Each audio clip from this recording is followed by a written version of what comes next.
So Cathie Wood has dropped some massive hints for Bitcoin and Dogecoin holders.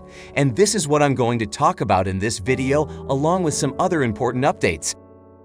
So Cathie Wood's AIBA Investment Management has recently predicted that Bitcoin's price could exceed $1 million by 2030 as its global adoption and usage is still only in its early days. This is because Bitcoin's market cap still represents a fraction of global assets and is likely to scale as nation-states adopt it as legal tender. And AIBA added that Bitcoin is taking market share as a global settlement network. Moreover, Bitcoin's cumulative transfer volume increased by 463% in 2021, and its annual settlement volume has surpassed Visa's annual payments volume.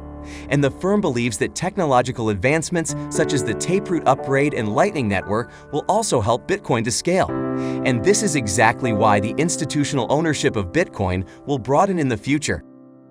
So the core key assumption here is the staggering growth in Bitcoin's market cap over the next 9 years. And in this model, Cathie Wood and her AIBA team are projecting growth from a current market cap of about $1 trillion to a $28.5 trillion market cap. And it is highly likely because the US equity markets carry a market cap of around $50 trillion. So making a $28.5 trillion market cap for a global Bitcoin market seems not all that unreasonable. And we can see here that AIBA crypto analyst Yassine El-Mantra has tweeted that the price of a single Bitcoin could exceed $1 million by 2030. El-Mantra believes that even assuming a $28.5 trillion market cap could be more conservative than ambitious. And if Bitcoin does hit $1 million, it will still only represent a fraction of global asset values. And he believes that Bitcoin market participants are maturing and remain long-term focused. This is because the aggregate cost basis of Bitcoin is at all-time highs, and more than 13.5 million Bitcoins are held by long-term holders. So the point is that this is a huge price prediction for Bitcoin, and it is also very important for Dogecoin and its holders.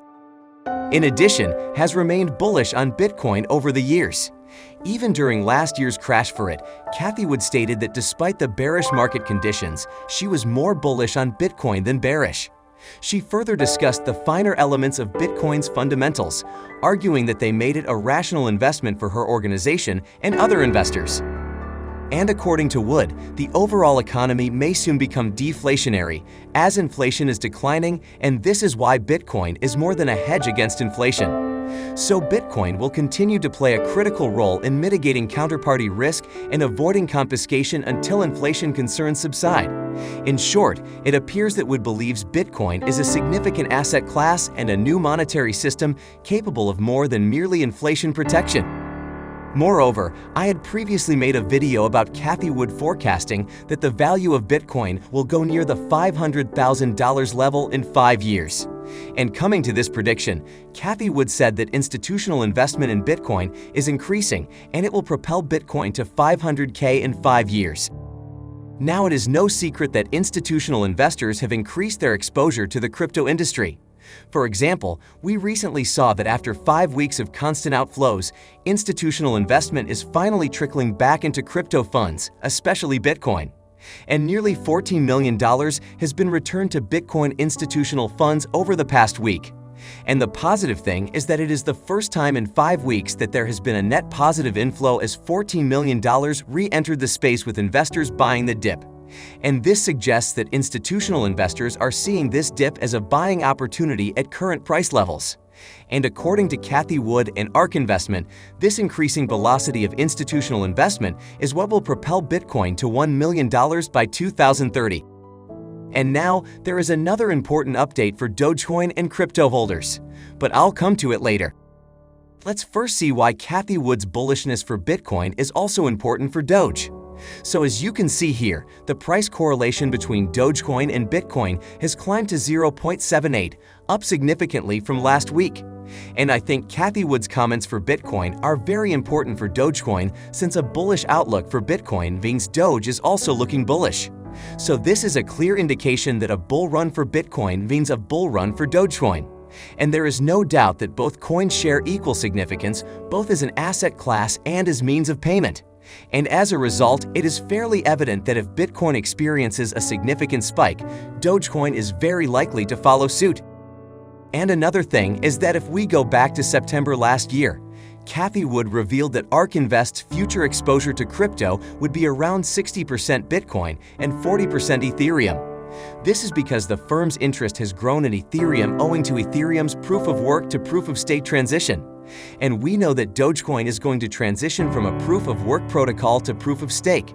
And since ARK Investment is investing in ETH as a result of the proof-of-stake shift, it is quite likely that the firm will also invest in Dogecoin.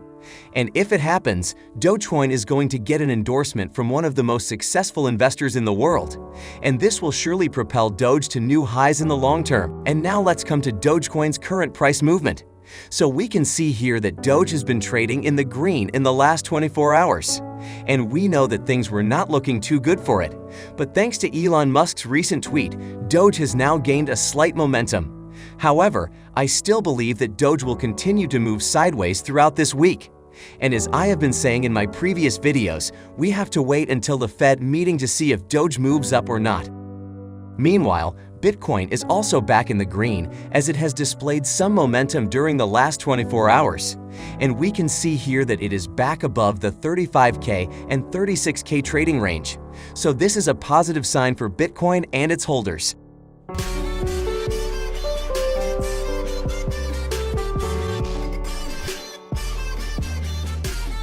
And seeing this recent price fall for Bitcoin, we know that there was a lot of panic among holders. However, Skybridge Capital's Anthony Scaramucci has advised that holders should cool off on crypto concerns, and they should make some long-term investments instead. Scaramucci believes that crypto buyers need to look at the big picture when it comes to Bitcoin. And rather than asking what value Bitcoin currently holds compared to a US dollar, they should look for long-term gains. He also believes that Bitcoin is an emerging technology that will eventually evolve into a store value as more and more people join the network. So this is some positive news for Bitcoin and its holders. And I also think that the long-term outlook for Bitcoin is pretty bullish. And now, as promised, let's talk about something really important that happened that every crypto holder needs to know about. So it appears that Russia could be softening its stance toward cryptos. And as per the latest updates, Ivan Cheveskov, director of the Ministry of Finance, has come out in support of regulating crypto rather than banning it. And this is a massive development because his support is a response to the Russian central bank proposing a blanket ban on crypto mining and trading.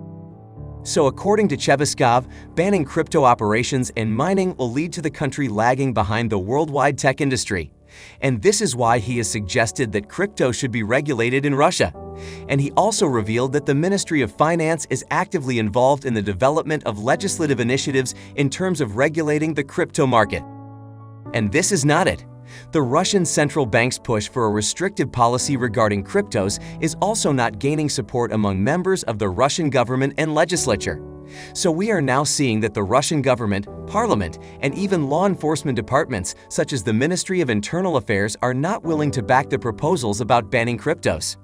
Moreover, Russian lawmakers are now consistently trying to legalize the crypto industry, including for tax purposes. Similarly, Pavel Durov, founder of Telegram, has also criticized the Bank of Russia's proposal to impose a blanket ban on a range of crypto-related activities. And he stated that no developed country bans cryptos, and such a ban will inevitably slow down the development of blockchain technologies in general. So it has now become quite clear that Russia is not going to ban cryptos. And we are now seeing that the Russian lawmakers are not backing this idea and they want to regulate cryptos in the country. And this is why I think that the comments from the Russian central bank were just made to create some FUD in the market. And this is why the market crashed. However, since the situation has become clear now, we will be seeing the market recovering pretty soon. And talking about crypto regulations, the Bank of Thailand and the Thai Ministry of Finance have come together to review and issue guidelines on the use of cryptos as a payment tool. And Thailand's top regulatory bodies have said that it has now become necessary to review and regulate cryptos as a means of payment for goods and services. And I think that after their assessment, they will probably regulate cryptos as means of payment.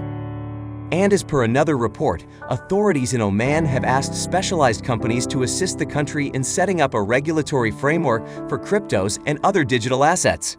And this process will identify and set out the legislative and regulatory framework required for the regulation of virtual assets. And it will also establish the proper safeguards for investors investing in cryptos. So the point is that we are now seeing that more and more countries are looking to regulate cryptos. And this is exactly what the market needs to thrive over the long term. And this increasing regulation of cryptos is just another reason why I'm so bullish on Dogecoin over the long term. All in all, some good things have started to happen for Doge and other cryptos.